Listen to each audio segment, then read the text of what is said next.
Beredar di media sosial video seorang driver ojek online atau ojol tidur sambil berdiri.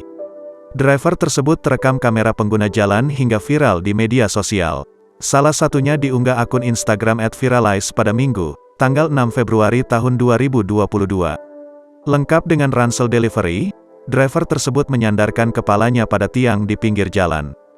Dalam keterangan video disebutkan akibat terlalu lelah hingga abang ojol ketiduran di bawah flyover.